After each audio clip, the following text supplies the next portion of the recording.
미술에서 예. 또는 미술을 통해서 대중과의 소통이 가능하다고 보나요? 그 대중과의 소통이란 그게 뭔지 자체가 너무 어려운 것 같아요. 일단 대중이 무엇이냐도 참 아, 어려울 수가 있고, 소통이라는 게 무엇이냐라는 것도 사람들마다 생각이 다 다를 수가 있을 것 같아요. 사실 나도 이 네. 질문을 오늘 해야지라고 생각을 하면서 예, 갑자기 나도 아까 그 생각이 들었어요. 예, 소통이 뭔지를 예. 정의할 수 있나? 예. 정의를 해야 되지 않나? 이런 생각이 예. 들더라고요. 그러니까 예를 그러면 들어서 대중 하면은 그 대중이라는 개념도 시대가 지나면서 자꾸 변하는 것 같아요. 뭐 구체적으로 생각해 본 적이 없는데, 예전에는 어떤 엘리트 계층과 대중 뭐 이런 식의 구분이 있었다면, 또 그게 비교적 선명하게 이렇게 구분이 됐었다면은 지금 그런 경계가 더 많이 모호해지고 있는 시대인 것 같아요. 일단 대중에 대한 예. 대상이 예. 예전에는 대중과 대비되는 개념이라면 뭐 엘리트라든지 지식인이라든지 그런 어떤 대비되는 개념이 있었는데, 지금은 그 구분 자체가 많이 모호해지는 것 같아요. 근데 지금 말에서의 네. 느낌은 네. 대중이라는 그 대상은 네. 조금 수준이 높지 않은 어떤 집단을 그죠. 얘기하는 것 같이 느껴져요. 예전에는 그런 식으로 사용됐던 것 같아요. 대중이라는 개념이. 어떻게 보면 되게 막연한 거지만 그냥 하나의 집단. 근데 어떤 특별함이 없는 어떤 집단. 공장에서 대량 생산돼 나오듯이 대량 생산되는 어떤 상품처럼 그냥 다 똑같은 비슷한 생각을 가지고 있는 거대한 집단. 그런 거에 가까웠다면 시대가 변하면서 이제 그렇게 하나로 묶을 수 있는 대중이라는 실체가 존재하느냐. 그런 것 자체가 좀 불명확해진 것 같아요. 어떤 집단으로 획일화하고 네. 정의할 수 있는 대중이 네. 이제는 어렵지 않나. 네. 그런 결국 다양한 어떤 집단으로 분류되고 이해되어야 되는 대중이 있다. 그런 거대한 집단으로 묶기가 점점 어려워지고, 어떻게 보면은 작은 집단들, 그 집단들 중에 막 예전에 어떤 지식인이나 엘리트 계층들이 같이 막 섞여 있는 집단도 있을 수가 있고, 그러면서 이제 대중이라는 것 자체가 점점 모호해지는 것 같아요. 그러면 그 중에 이런 표현은 좀 이상한 건가? 그 중에 미술의 대상이라 할 수 있는 대중이 그 중에 한 집단으로 이렇게 분류될 수 있을까요? 그 모든 집단이 결국 미술의 대중에도 해당이 되나요? 예를 들어 이런 건 좀 명확하잖아요. 미술 작품을 구매해 주는 또는 뭐 구매 능력이 있는 집단, 이런 거는 우리가 조금 이렇게 윤곽이 좀 비교적 나오는데. 근데 그런 사람들을 우리가 얘기하는 대중이라고 볼 수 없을 수도 있죠. 그 사람들도 어떤 특수한 계층일 수가 있는 거죠. 예를 들어서 컬렉터다. 뭐 컬렉터는 대중 중에 뭐 일부일 수도 있지만 또 굉장히 전문적인 지식을 가진 그냥 일반적인 어떤 평범한 사람들이 아닌 경우도 어떻게 보면 훨씬 많거든요. 또 그냥 어떤 평범한 취향을 가진 사람이 아니라 굉장히 독특하거나 특별한 취향을 가진 사람일 수도 있고. 그게 참 어렵네요. 대중이란 말이 들어가서 이게 말이 어려워지나요? 대중을 빼고 얘기를 하면 또 이게 질문이 되나요? 그럼 또 안 되나? 그래서 대상이 그 없어서? 대중이라는 개념 자체가 좀 모호하다고 저는 생각이 되고, 더 어떤 구체적인 집단이나 구체적인 어떤 대상들이 있을 것 같아요. 구체적인 얘기를 하려면 그런 식으로 접근해야 되지 않을까라는 생각도 들어요. 그러면 대중, 그 대상인 대중을 빼고 내가 그냥 미술을 통해서 소통이 가능하다고 생각합니까? 이렇게 질문이 가능한가요? 대상이 없겠죠. 소통이라는 개념도 참 애매한 것 같아요.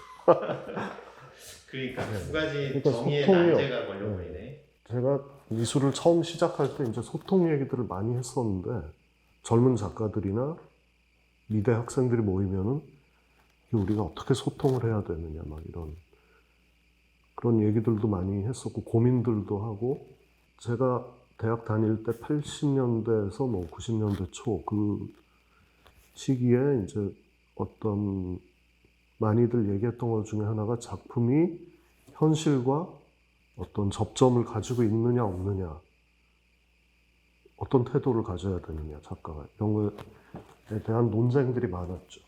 그래서 뭐 참여, 순수 이런 논쟁들이 있었죠. 그래서 저희 때 이제 보통은 이제 대학에 좀 아카데믹한 어떤 작가들, 대학에 적을 두고 있는 작가들이라고 해야 되나? 하여튼 그 당시 이제 모더니즘 계열이라고 분류됐던 작가들은 어떤 예술 작품이 순수해야 된다. 현실과 거리를 두고 어떤 순수한 미학적인 그 세계를 추구해야 된다. 이런 생각을 가지고 있었던 거고 그게 사실은 모더니즘적인 생각이죠. 그래서 미술이라는 거는 이 미술이라는 분야의 그 자율적인 어떤 세계 이런 것들에 대한 것이어야 한다.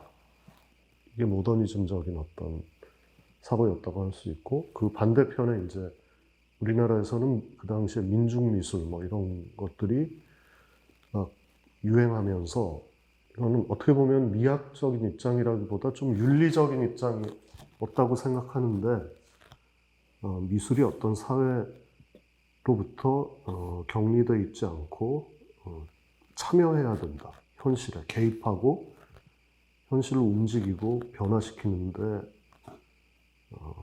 기여할 수 있다. 기여해야 한다. 뭐 이런 생각을 가진 작가들이 있었던 거죠. 그 두 배의 그 거친 분류에서 네.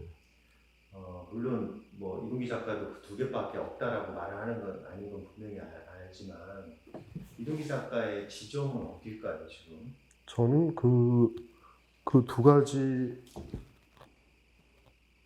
큰 어떤 대립하는 흐름이 있었는데 명백하게 이제 그 당시에는 대립하는 사고였죠. 그 두 개가. 근데 저는 그 둘과는 다른 걸 하고 싶었어요. 그래서 모더니즘이 이제 그 자기만의 세계에 갇혀 있다는 것도 문제였고, 근데 다른 한편으로는 민중미술이 자율적인 어떤 자기 세계가 아니라 현실에 개입해서 현실을 변화시키기 위한 어떤 도구로서 그냥 사용되는 것도 문제라고 생각을 했어요. 그래서 뭔가 그것과는 다른 제3의 작업이 없을까. 그런 게 제 초기의 어떤 생각이었던 것 같아요. 지금도 그거는 여전하고 지금도 기본적으로는 그런 비슷한 생각, 그런 연장선상에 있다고 생각해요. 근데 사실은 이제 80년대가 끝나면서 그런 생각을 저만 꼭 했던 건 아닌 것 같고, 뭔가 80년대까지의 미술과는 다른 뭔가 새로운 현대 미술을 하고 싶다라는 작가들이 많이 있었던 것 같아요. 그래서 그 90년대 초 이후로 이제 좀 새로운 시도들 하는 작가들이 많이 나왔던 것 같은데 이렇게 명확하게 그런 노선을 얘기하진 않았지만 이제 비슷한 어떤 문제 의식을 가지고 있었던 것 같아요. 그러면 반대로 내가 조금 질문을 한다는 게 조금 약간 우습기도 한데 그러면 이동기 작가가 생각하는 또는 이동기 작가가 염두에 두는 어떤 대중을 좀 정리할 수 있을까요? 저는 대중을 타겟으로 해서 작업을 한다고 생각하지는 않았어요. 그래서 뭐 그때 이제 제가 이런 작업들을 하니까 어떤 기자랑 인터뷰를 했었는데 이제 나중에 기사에 이동기는 미술의 대중화를 위해서 노력하고 있다. 열심히 오늘도 뛰고 있다. 막 이런 식의 기사들이 꽤 나왔었어요. 근데 저는 이제 미술의 대중화, 아까 얘기한 것처럼 미술의 대중화라는 그 말 자체가 너무 모호하다고 생각을 했고, 이제 그 대중화를 위해서 작업을 한다고 생각은 별로 안 했던 것 같아요. 그 기자가 그런 기사를 쓴 거는 아마도 이동기 작가의 그 작업에 시각적으로 보여주는 그런 이미지들, 그런 방식, 그렇죠, 아무래도 그렇죠. 그거에 집중해서 얘기를 그렇죠. 했죠. 제 작업은 이제 그런 사람들이 생각하는 대중문화 또는 어떤 상업적인 문화 그런 것과 밀접하게 연관이 있다고 생각해요. 그렇지만 그것이 소통을 위한 목적은 아니라고 봐야 되는 거예요?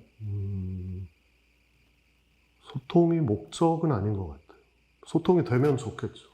그러니까 지금 재미난 어떤 그 수학 공식 같은 게 만들어지는데 이동기 작가는 대중이라는 그 대상을 전제하지 않고 또는 전제를 못하고 있는데 그거를 건너뛰고 그렇지만 나는 소통을 목적으로 하거나 염두에 두는 작업을 하는 건 아니다라는 또 그 공식은 나오고 있는 것 같아요.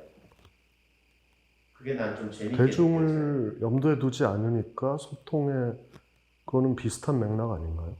대중화를 하려고 노력하는 게 아니기 때문에 그런 식의 어떤 소통을 하려고 노력하지도 않는 거죠. 그러니까 그게 그 정도로 느껴지는 게 아니라 대중을 작가가 명쾌하게 전제하고 있는 대중의 정의가 없기 때문에 소통의 단계도 가기 어렵다 이런 느낌이 아니라 나는 한 단계 더 나가서 어떤 느낌을 받냐면 대중이라는 대상을 작가 입장에서 정의 자체를 굳이 하려고 하지 않고 그 노력을 하지 않고 왜? 소통이라는 것을 그것에 그다지 가치를 두지 않기 때문에 역으로 정의조차도 굳이 할 필요가 없는 느낌? 나는 이렇게 그런 느낌을 받아야죠. 순서가 반대인 거죠. 그런 걸 수도 있을 것 같아요. 어떻게 보면 대중이 먼저가 아니라 소통이라는 것 자체가 과연 가능하냐 라는 거에 대한 좀 회의 같은 게 있는 것 같아요. 그러니까요. 그렇기 때문에 당연히 대중화라든지 이런 게 성립될 수가 없어요. 필요 없는 거지. 그러니까 제가 대학 마치고 작가 될 무렵에 가장 제가 영향받았다고 생각되는 게 그 데리다라는 철학자의 차연이라고 그러죠. 디페랑스라는 그 개념을 알게 됐는데 차연이라는 그 개념에 굉장히 공감을 했거든요. 근데 차연이라는 건 어떤 의미에 영원히 도달할 수 없다는 얘기죠. 간단하게 얘기하면. 그 의미에 도달하는 게 끝없이 지연된다는 얘기예요. 그 데리다 이론이 나오게 된 거는 그 전에 제가 작품으로도 한 적이 있는데 소시르라는 철학자의 개념에서 그 연장선상에서 차연이라는 개념이 나온 거거든요. 근데 소시르의 핵심은 뭐냐면 기표와 기의가 있는데 기표라는 거는 어떤 이미지 이런 거죠. 말하자면 글자일 수도 있고 표면적으로 보여지는 어떤 기호 같은 거죠. 기호. 그리고 그 기호가 가지고 있는 의미를 이제 기의라고 하는데 이 둘은 예전에는 이 둘 사이에는 이제 밀접하게 연관되어 있다라고 사람들이 몇천 년 동안 생각을 해온 건데 이 소실은 그걸 끊어버린 거거든요. 그래서 기표와 기의는 그냥 임의적으로 그냥 아무 관련이 없는 건데 애당초에 그냥 편의적으로 그냥 이유 없이 그냥 갖다 붙여놓은 거라는 얘기예요. 어쨌든 그거에서 출발해서 이제 차연이란 개념까지 나오게 된 거고, 그게 저한테는 하여튼 굉장히 혁신적인 거였어요. 그래서 결국은 이걸 미술 작품의 의미라는 거는, 의미를 파악한다는 것 자체가 불가능하다는 얘기죠, 어떻게 보면. 의미를 파악하는 게 불가능한데 어떤 소통이라는 게 있을 수 있는 거냐 하는 식의 이제 생각을 할 수 있는 거죠. 저는 그런 생각이 이제 현대 예술을 이해하는 굉장히 핵심적인 키워드 같은 거라고 생각하거든요. 상당 부분 네. 나도 동감을 하는데 네. 그거는 이제 미술뿐만이 아니라 영화라든지 현대 영화라든지 뭐 현대 음악 같은 것도 그럴 수 있고, 많은 부분이 이제 그런 생각으로부터 나왔다고 생각해요. 그런 출발을 가지면 당연히 소통에 대해서는 굉장히 소극적이거나 회의적일 수밖에 없을 것 같기도 해요. 그러니까 그냥 그 소통이라는 것 자체가 규정하기가 어려운 것 같아요. 소통이라는 거를 소통하려고 노력을 하기 이전에 소통이라는 게 과연 무엇이냐. 근데 예를 들어서 80년대에는 굉장히 막 참여적인 작업을 하는 작가들은 이제 내가 가지고 있는 정치적인 메시지를 명확하게 관객한테 전달하는 거, 이걸 소통이라고 생각했거든요. 그래서 관객이 내가 가지고 있는 의도를 명확하게 파악하게끔 만들고 나의 주장이나 이런 것들을 받아들일 수 있게. 그때는 확실히 그런 게 유행이라고 해야 할까? 그러긴 했어요. 그런 게 그냥 소통이라고 생각했던 거예요. 그 당시에 모든 거의 대부분의 작가들이 그 당시에 이렇게 얘기를 해보면은 내가 가진 메시지, 내가 가진 사상을 전달하는 게 소통이다. 근데 소통이라는 게 이제 그 밖에 여러 뭐 전혀 다른 소통도 있을 수가 있고, 하여튼 그 소통 하나만 가지고도 너무 어려운 문제인 것 같아요. 근데 저는 또 모더니즘적인 어떤 자율성을 추구하는 작업을 하는 거는 아니라고 생각해요. 근데 저는 항상 모더니즘적인 태도, 그 모더니즘적인 작품들에 대해서 항상 관심은 있었던 것 같아요. 너무 쉬워버리면 그냥 한순간에 소비가 돼서 싹 없어지기도 하고, 뭐 약간 대중문화하고 비슷한 성격을 갖게 된다든지.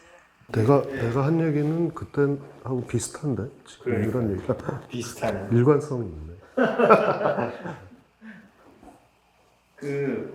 근데 그 질문하고 좀 다른 얘기일 수 있는데, 제가 요즘에 느끼는 거는 미술이 예전에는 어떤 작가라는 개인의 고독한 작업이었다면 지금은 어떤 작가들의 경우는 굉장히 이게 작업한다는 것 자체가 산업화돼 가고 있는 부분이 있어요. 그래서 많은 작품 하나를 하는데 많은 사람들이 그 개입을 하고 어떤 기획에서부터 제작까지 결과물이 나오기까지, 그러면서 좀 과정이 더 복잡해지고 더 외부적인 요소들이 많이 개입되면서 어떤 작가들의 경우는 굉장히 산업처럼 돼가는 그런 현상이 좀 있는 것 같아요. 그거와 관련해서 네. 부수적인 질문에 해당이 되는데, 네. 그리고 여기서도 얘기가 잠깐 나왔지만 작가가 그런 어떤 기획, 뭐 프로모션 이런 말 쓰는데 그런 영역의 개입, 뭐 관여, 의무 뭐 이런 거에 대한 생각은 어때요? 아, 프로모션에 관한. 그 용어가 참 자극적이긴 한데. 아니 근데 뭐 그런 것도 어떻게 보면 거의 당연해지고 있는 것 같아요. 지금 현대로 오면서 이제 이런 미디어 자체가 개인들이 미디어를 막 하나씩 가지고 있는 사회처럼 됐잖아요. 그러니까 요즘에 작가들을 보면은 사실 제도권적인 배경이 전혀 없는데도 미대를 나오지도 않고 갤러리 전시 한 번 안 했는데도 그리고 뭐 어디 기사 한 줄 난 적이 없는데 근데 그런 경우를 보면은 그냥 자기 개인 미디어를 통해서 홍보를 한 게 성공하고 자기 미디어를 통해서 작가로서의 어떤 자격을 얻는 거예요. 그런 경우들도 꽤 나타나고 있는 것 같고 하여튼 그런 현상이 있는 그래서 앞으로 어떻게 될지 모르지만 그런 산업적인 미술이 산업화돼가는 경향 그런 거는 한쪽으로 계속해서 발전해 나갈 거라고 생각해요. 그렇게 되면은 이제 미술이 약간 헐리우드 영화를 만드는 시스템처럼 갈 수가 있는 거죠. 그래서 뭐 기획, 제작 뭐 이런 것들이 막 분업화될 수도 있고 또 막 많은 자본이 막 투여될 수도 있고 또 작품의 스케일이 이제 그냥 혼자 개인이 할 수 없는 거대한 제작비가 들어가고 스케일도 커지고 막 이런 그런 것들이 막 상상을 뛰어넘을 수가 있어요 앞으로. 그런 현상들이 조금씩 일어나고 있다고 생각을 해요. 지금. 그런 부분에 대해서 부정적인 측면은 그거는 이제 어떤 가치 판단을 하는 거랑은 상관없이 그런 현상은 계속 일어날 거라고 저는 봐요. 근데 그 기존의 제도권에서 볼 때는 인정하기가 어렵겠죠. 당분간은. 그리고 그렇게 될 거란 얘기는 기존의 방식으로 우리가 생각하는 개인적으로 혼자 작업하는 작가들도 계속 있을 거예요. 절대로 그런 작가들도 사라지지 않아요. 영화계를 생각해 보면 돼요. 영화가 초기에는 혼자 카메라 들고 다니면서 찍는 감독들이 거의 대부분이었을 것 같아요. 근데 이게 시간이 지나면서 헐리우드 같은 게 등장하고 또 다른 쪽에서도 이제 영화사들이 생겨나고 하면서 점점 많은 인원이 참여하고 규모도 커지고 근데 그래도 아직도 혼자 찍는 개인적인 감독들은 존재하고 그 감독들이 의미 있는 작품을 지금도 계속 하고 있잖아요. 가치 판단은 보류하고 싶나요? 그런 변화에 대한 아니면은 가치 판단을 못 내리겠어요. 그냥 그거는 좋을 수도 있고 뭐 복합적으로 양면이 다 존재할 거예요. 뭐 윤리적인 문제도 있을 수도 있고 근데 반대쪽에 어떤 작가가 이전의 작가들은 할 수 없었던 우리가 인류가 지금까지 보지 못했던 새로운 작품들이 탄생할 수 있기 때문에 또 긍정적인 측면이 있고 현재 지점에서는 그 가장 극단적인 예가 NFT NFT 같은 것도 그렇고 있을 수 있고 작가들 중에 이제 막 대규모 어시스턴트를 막 몇백 명씩 동원해가지고 거대한 작업을 한다든지 그런 작가들도 많이 나오고 있고 또 뭐 기업과 협업을 해서 그 이전에 생각지도 못했던 작업들을 한다든지 또 NFT 같은 것도 있고 여러 가지 방식으로 NFT를 최근에 작업 진행한 걸로 아는데 네. 좀 많이 했어요? 하나만 하나에 하고 아직 그냥 지지부진하고 있습니다. 어때요? 해보니까? 그냥 뭐 NFT에 좀 흥미가 있어요. 뭔가 이게 새로운 어떤 세계를 반영하고 있다고 생각해서 재밌던데. 그래요. 그 뭐 우리 아주 단순하게 네. 나는 뭐 아크릴이 뭐 좀 안 맞고 난 유화가 안 나죠. 뭐 이런 말 하듯이 예, NFT라는 그 작업 방식 예. 그 자체에 대한 개인적인 느낌, 경험 뭐 이런 느낌 같은 게 긍정적이라고 보는 거예요. 그 아직 잘 모르겠어요. NFT에 대해서 저도 잘 아는 게 많지가 않기 때문에. 근데 뭔가 새로운 방식이고, 좀 작업을 하면서 저도 여러 가지 생각을 하게 되고, 관심을 갖고 있습니다.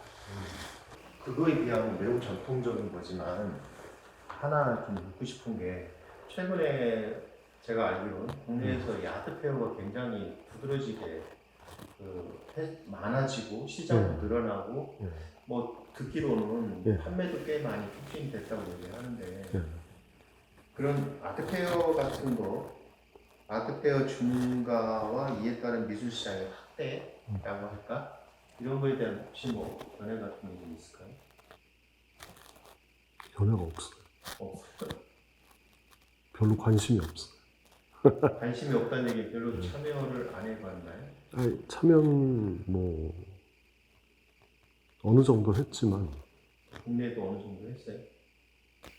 뭐 하자는 요청이 있으면 하는데 제가 막 그 시장에 개입을 해서 막 직접 작품을 판다거나 이런 건 아니기 때문에 그런 판매라든지 시장과 관련된 부분은 갤러리에서 다 하고 있고 저는 거의 뭐 작업에 관해서만 생각하려고 하는 편이에요.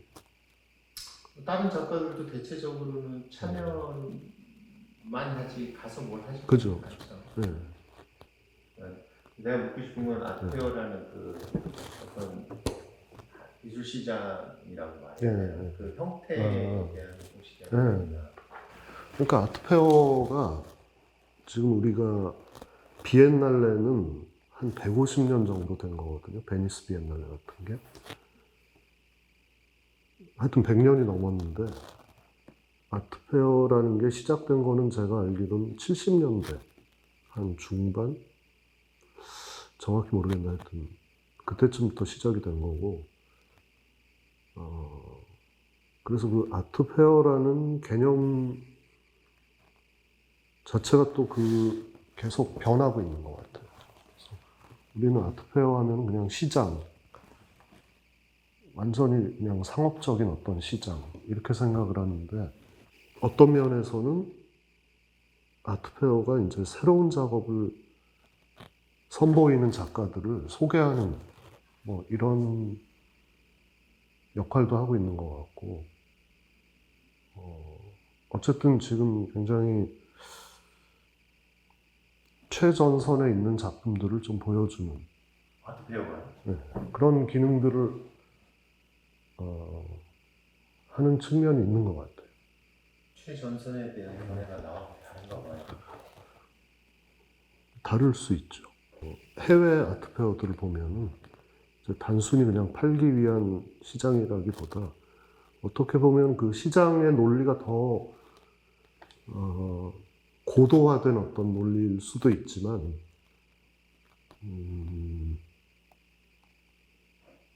그냥 단순히 우리가 생각하는 단순히 그냥 잘 팔리는 작품을 포장해서 진열하는 그런 게 아트페어는 아닌 것 같아요. 현재 우리나라에서 이루어지는 다양한 아트페어가 아트페어를 볼 때 네. 그런 관점으로 봐진다는 거죠.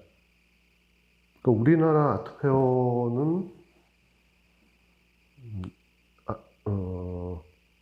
그런 역할을 제대로 하고 있지는 못한 것 같은데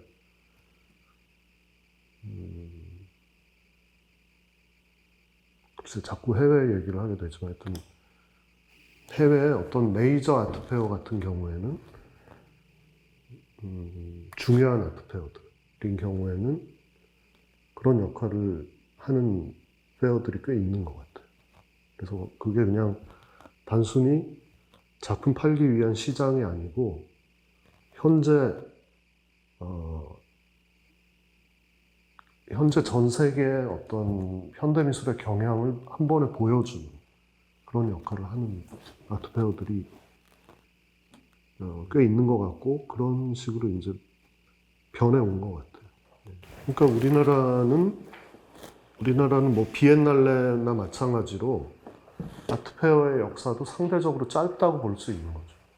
그래서 아직 이제 그런 그런 생각까지를 못 하고 있는 거고. 그래도 해외는 이제 역사가 좀 있으니까 그냥 처음엔 거기도 뭐 단순히 그냥 물건 팔기 위한 시장이었겠죠. 근데 이게 시간이 지나면서 자꾸 어떤 새로운 개념을 덧붙이고 그렇게 되는 것 같아요. 또 뭐 아트 페어가 아니라 다른 어떤 방식이 등장할 수도 있고. 적어도 내가 현재 느끼는 국내 그런 참 많은 아트페어에서 나는 지금 이동희 작가가 얘기하는 긍정적인 측면에 반대 측면을 많이 느낀 게 근데 그거는 저도 그렇게 생각해요. 문제가 많죠. 많은데 그게 지금 현재만 우리가 보고 그렇게 판단할 건 아닌 부분이 또 있는 거죠. 그리고 사실 그렇습니다. 뭔데? 그리고 또 좀 사실은 지금 전 세계를 보면은 다 미술 시장과 작가와 뭐 제도권이 다 같이 가는 거거든요. 우리나라는 이 약간 유교적인 사고방식이 아직도 많아가지고 이 시장과 제도권은 이게 단절되어 있다고 생각을 해요. 그래서 상업적이면은 예술성이 없다고 생각하고 예술적인 것들은 상업적이어서는 안 된다고 생각을 하는데 그거는 전혀 잘못된 생각이에요. 이미 국내 작가들도 이 미술관에서 전시하는 작가들은 이 자본을 엄청나게 끌어와야지 전시를 할 수가 있는 거예요. 지금 현대미술관 같은 데서 막 굉장히 실험적으로 보이는 설치 작업들을 하는 작가들, 그 작가들은 상업적인 이 자본을 끌어오지 않고서는 그런 작업을 할 수가 없는 거고 자기를 프로모션하는 이 능력을 키우지 않고서는 그런 작업을 할 수가 불가능한 거예요. 그래서 그걸 우리는 근데 겉으로 이런 미술관에서 일어나는 실험적인 작품들은 겉으로 그런 게 드러나질 않기 때문에 이 사람들은 굉장히 순수하고 어떤 실험적이고 자본에 대해서 비판적인 것처럼 생각을 하지만 그렇지가 않아요. 그 실상을 보면은 그건 전혀 그렇지가 않은 거예요. 이쪽이 훨씬 더 상업적일 수도 있고 내용을 들여다보면 그렇다는 거죠. 굉장히 예리한 지적인 것 같아요. 나도 잘 생각 못해도. 그래서 이게 겉으로 우리가 막연하게 생각하는 거랑 실제는 전혀 다를 수가 있는 거예요. 그런 관점에서는 그런 자본의 관점이라면 진짜 아트페어보다 더하면 더했지. 그리고 우리나라 사람들이 많이 어떻게 보면 잘못 생각하고 있는 게 비엔날레에 나가는 작가들은 굉장히 실험적이고 막 아방가르드한 작가들이 비엔날레에 나가고 아트페어는 뭐 좀 제도지향적이고 이렇게 상업적인 작가들이 아트페어에 나간다라고 이렇게 생각하는데 전혀 그렇지 않아요. 그런 걸 비판하는 작업을 한 작가도 있어요. 베니스 비엔날레는 각 나라의 자본의 각축장인 거예요. 각 국가의 기업들이 다 개입이 돼가지고 글쎄 잘 모르겠지만 아트페어에서 팔리는 작품들보다 이 베니스 비엔날레에서 투여되는 이 자본이 규모가 아마 더 클걸요. 그렇죠. 훨씬 더 뭐라고 표현해야 되나. 그러니까 아테어에서 우리가 예상하는 어떤 관점이 비엔날레와 사실은 훨씬 더 있을 수 있고 더 어떻게 보면 은폐되어 있는데 훨씬 더 자본주의적이고 훨씬 더 상업적일 수가 있는 거예요. 왜 저자는 생각이 안 나는데 속도예술이라고 하는 책인데 거기서 국내 작가가 쓴 건데 그 비엔날레에 대해서 아주 엄청나게 비판을 하면서 나오는 내용이 바로 그런 그래서 비엔날레에 대한 비판은 많이 있었다고 생각하거든요. 그내 느낌인지 그래서 요즘은 비엔날레가 조금 국제 비엔날레가 조금 가라앉지 않았어요? 지금 비엔날레에 대한 관심은 많이 좀 적어졌다고 생각하는데 모르겠어요.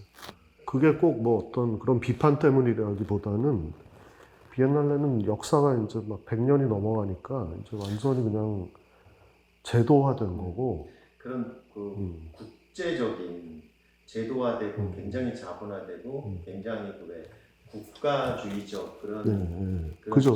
제도적 예술 형태가 이제 그죠. 조금 국가주의 좀 어떻게 보면 민족 중심의 이런 그리고 왜 서구 중심적이고 그런 것들이 이제는 조금 맞아요. 어떻게 보면 좀 한계에 다다른 것 같은 그런 게 이제 지금 21세기랑 잘 안 맞는 걸 수가 있죠.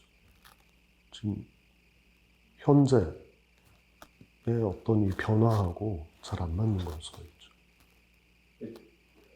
재미난 게 내가 미술 쪽 이 미디어를 내가 거의 안 보니까 난 모르는데 내 개인적인 느낌에 재미난 게 미술 쪽에서 사실 왜 무슨 상 이런 거는 흔한 일이 아니잖아요. 근데 우리가 왜 영화만 해도 막 무슨 유수의 세계적인 영화제에서 무슨 상을 받았다 이런 거 하는데 미술은 비교적 그게 덜 대중적이어서 적은지 모르겠는데 그 중에 유일하게 마치 무슨 이렇게 막 큰 그 상처럼 주어지는 게 여전히 그 국제 비엔날레인 거예요. 비엔날레에서 뭐 뭘 탔다더라, 뭐 비엔날레 작가로 선정됐다더라 이런 게 여전히 우리 미술 이 판에서는 굉장히 유효하게 이렇게 작동하고 있는 것 같은 느낌. 그게 어떻게 보면 제도화됐다는 얘기죠. 비엔날레. 그래서 우리가 100년 전으로 돌아가서 생각해 보면 인상주의자들이 활동할 때 살롱전이라는 게 있었잖아요. 이 인상주의자들은 완전히 아웃사이더들이었단 말이에요. 살롱전에서 맨날 낙선하는 작가들.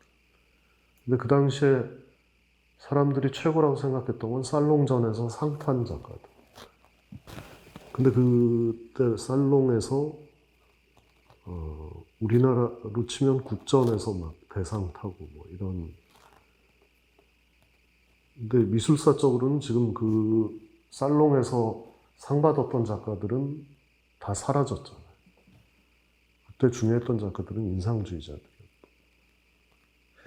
나고자들이 지금 가장 공모전 안 내봤어요 그러면? 공모전을 한 번 내봤어요. 대학교 때. 근데 어떻게 낙선했던 것 같은데. 낙선전에 들어가겠네. 하여튼 그런 인상주의자들의 그런 전설 같은 그런 에피소드가 또 어쨌든 그게 또 하나의 주류 문화로 자리 잡고 또 다른 게 나오고 그죠. 뭐 당연한 거겠죠. 근데 뭐든지 제도화되면은 재미가 없는 거예요. 비엔날레도 재미가 없는 이유가 너무 제도로 이제 굳어졌기 때문에 그냥 공공 행사하는 것처럼 보이는 거죠. 점점. 비엔날레 초기에는 정말 훌륭한 작가들 작품이라고 생각을 했을 거고 사람들도 관심을 많이 가졌을 텐데 그리고 정말 첨단의 이런 작품들을 보여주는 자리였을 텐데 제도로 굳어지면 굳어질수록 사람들은 재미가 없을 수가 있는 거예요.